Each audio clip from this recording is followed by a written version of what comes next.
मैं पूरी तरह से संतुष्ट हो गया था। मन में एक उत्सुकता भी बनी हुई थी, मगर अंधेरे के कारण मैं देख नहीं पा रहा था। मोनी के बिस्तर के पास ही सब कुछ रख दिया और चुपचाप पलंग पर आकर लेट गया।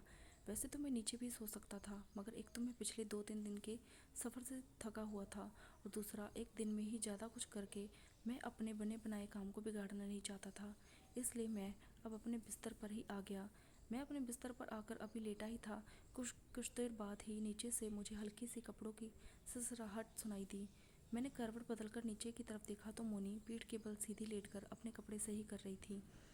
मोनी ने अब एक बार तो मेरी तरफ देखा, फिर चुपचाप करवट बदलकर सो गई। मैं भी चुपचाप सो गया। उठते ही सबसे पहले मैंने उस सामान को देखा जो कि रात में मैंने मोनी के बिस्तर के पास ही छोड़ दिया था, मगर वो अब वहाँ पर नहीं था। मोनी ने घर की साफ सफाई कर ली थी और शायद उसे भी उठाकर फेंक दिया था।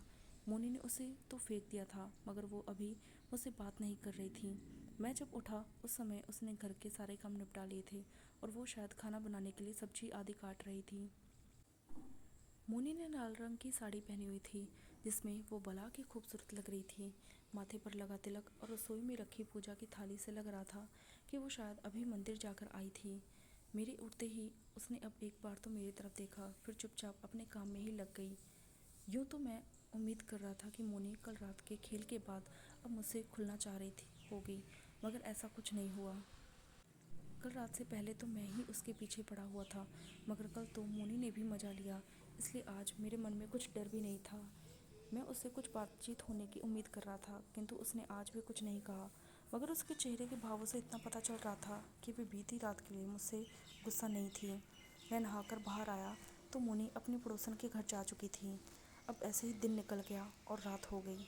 अब रात को खाना खाने के बाद पहले की तरह ही मैं टीवी चालू करके बैठा हुआ था और मोनी बर्तन आदि साफ कर रही थी।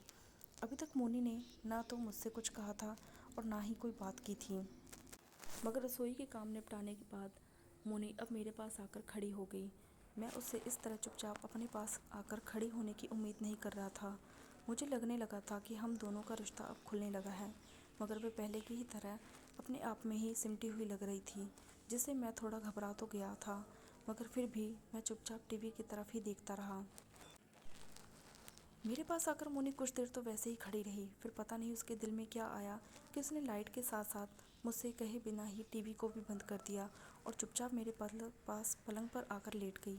मैं तो सोच रहा था कि मोनी आज भी अपना बिस्तर नीचे लगाकर सोएगी और मुझे ही उसके पास जाकर पहल करनी होगी, मगर मोनी तो अब खुद ही मेरे साथ पलंग पर आकर सो गई थी। शायद मोनी भी समझ गई थी कि मैं अब ऐसे मानने वाला तो हूँ नहीं, इसलिए वो अब खुद ही मेरे पास आकर सो गई थी। मोनी के मेरे पास लेटते ही अब मैं भी तुरंत ही मोनी के बगल में लेट गया। वो अपना मुंह दूसरी तरफ करके सो रही थी, इसलिए धीरे से अपना एक हाथ उसकी कमर पर रखकर मैं उसके पीछे चिपक गया। मेरा हाथ जैसे जैसे उसकी कमर पर गया, उसकी सांसों की गति तेज़ होती गई। मेरा विचार था कि आज मोनी किसी प्रकार का कोई विरोध नहीं करेगी, मगर उसने कंधे के नीचे तक मेरा हाथ पहुँचने ही नहीं दिया। फिर से उनको छिपाने की कोशिश की, मगर आज मेरी हिम्मत सातवें आसमान पर थी और मैंने उसके विरोध की परवाह न करते हुए कस के पकड़ लिया। एक बार हल्का से विरोध जताने के बाद मोनी सीधी होकर लेट गई। मैंने झट से अपने मुंह का कमाल दिखाया। मोनी के हाथ पैरों में एक झटका सा लगा। वे अपनी गहराती सांसों के साथ साथ कंधों को सिकोड़कर छुई मुई की तरह बिल्कुल सिकुड़ती सी चली गई। मेरे ख्याल से वह मुझे हटाने के लिए उठी थी, मगर मैं ऊपर था, इसलिए वे बस कंधे सिकुड़कर रह गई। मोनी से ये सब बर्दाश्त नहीं हो रहा था, इसलिए वे एक तरफ मुड़कर मेरे चंगुल से छूटने का प्रयास करने लगी थी, मगर उनको भला अब मैं कहाँ छोड़ने वाला था। मुझे नहीं पता था कि उसके पति ने भी कभी ढंग से काम किया था या नहीं, मगर जिस तरह से मोनी व्यवहार कर रही थी उससे मुझे ऐसा लग रहा था कि बेचारे साथ गलत हुआ। अब उसने घुटनों को मोड़ लिया था, इसलिए मेरा हाथ उसकी पहुंच से दूर था, मगर मैंने जोर लगाते हुए अपने हाथों का कमाल दिखाना शुरू कर दिया। मोनी ने अपने पैरों को जोर से भींचा हुआ था, फिर भी मैंने थोड़ी सी किसी तरह काम को आगे तक जाए, जिसके मोनी अब जोरों से कसमसा उठी। इतना रास्ता तय करने के बाद अब मैं कहाँ रुकने वाला था। अब तो सेंध लग चुकी थी। उसकी तड़प और खामोशी मुझे अंदर से और भी ज़्यादा बेचैन कर रही थी। मैं बस खुद को किसी तरह रोके हुए था, नहीं तो मेरे मन में उसके प्रति इतना आवेग उठा हुआ था कि मैं जानवरों की तरह काम करूं, मगर पता नहीं कुछ सोचकर रह जाता था। मोनी अब भी मेरे साथ खुल नहीं रही थी। मैं उसकी इस खामोशी को समझ नहीं पा रहा था। जब सब कुछ हमारे बीच में होने लगा था तो फिर अपने मन के भावों को छिपाने की कोशिश करने में क्यों लगी हुई थी, ये बात मेरी समझ से बाहर थी। मैं आगे का काम करने के लिए ललायत था, मगर वो तो शायद करवट बदलकर अपना मुंह ही दूसरी तरफ कर लेती। मेरा हमला अभी भी जारी था। मोनी को भी मजा तो आ रहा था, मगर शर्म के कारण शायद वो उसे जाहिर नहीं कर रही थी। मैंने जल्दी से एक किनारे हुआ और उसके और मेरे कपड़े एक तरफ रख दिए। मोनी को पकड़कर मैंने उसे सीधा करने के लिए अब फिर से उसे अपनी की तरफ खींच लिया, जिससे वो अब एक बार हल्का सा कसमसाई तो जरूर, मगर फिर सीधा हो गई। मोनी अब इतना विरोध नहीं कर रही थी। मुझसे अब सब्र नहीं हो रहा था, इसलिए मैंने अपने एक हाथ से मोनी के घुटनों को पकड़कर अलग कर दिया और मोनी की बगल से उठकर तुरंत उसके दोनों पैरों के पास आ गया। मुझसे अब रहा नहीं जा रहा था, इसलिए मैंने मोनी के हाथों को हटाने की भी कोशिश की, मगर उसने मेरे सिर को पकड़ लिया और ऊपर खींचने लग गई। मैंने उसके होठों पर अपने होठ रख दिए, मगर जल्दी ही उसने अपना मुंह दूसरी तरफ घुमा लिया। मैंने भी कोशिश नहीं की, बल्कि नीचे खिसकता हुआ उसके घुटनों के पास आ गया। मेरा तो ध्यान ही एक जगह पर अटका हुआ था। मैं बैग से सामान लेने के लिए उठा तो मुनी ने जोरों से अपना एक हाथ अब मेरी गर्दन पर डाल दिया और मुझे ऊपर से पकड़ लिया। एक मिनट, मैं वो ले लेता हूँ, मैंने नाम लिए बिना मोनी से कहा, मगर मोनी ने मेरी बात का कोई जवाब नहीं दिया। मैंने फिर से कहने की कोशिश की, मगर मोनी ने अब भी मेरी बात का कोई जवाब नहीं दिया और मुझे अब भी वैसे ही पकड़े रही।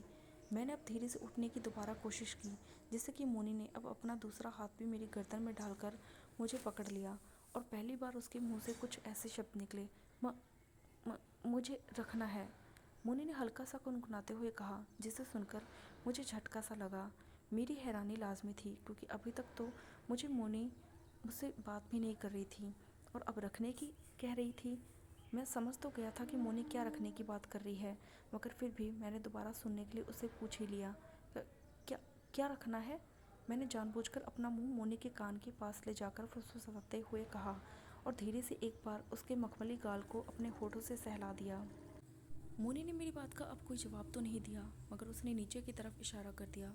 अंधेरे में इतना साफ तो नहीं दिखाई दे रहा था, मगर फिर भी मैं जितना देख पा रहा था, मोनी अपनी गर्दन को एक तरफ करके चुपचाप बिल्कुल शांत लेटी हुई थी, परंतु उसकी सांसें अब बहुत तेज़ ही चल रही थी।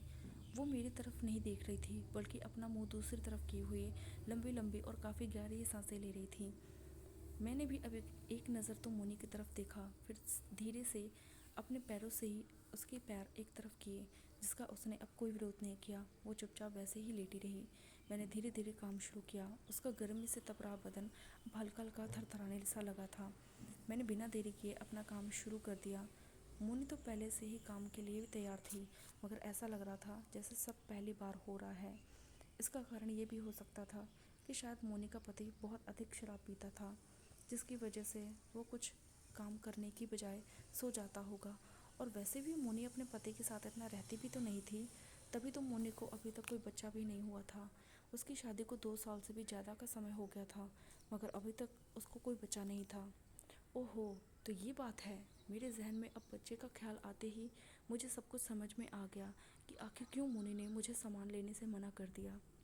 शायद मोनी का पति उसके साथ ना तो ठीक से कुछ करता था और ना ही वो उसको बच्चा दे पा रहा था, इसलिए ही मोनी ने मुझे अब ऐसा करने से मना किया था और इसीलिए शायद वो आज खुद मेरे पास आकर सोई थी। अब ये बात मेरे दिमाग में आते ही मुझ में एक नया ही जोश सा भर गया।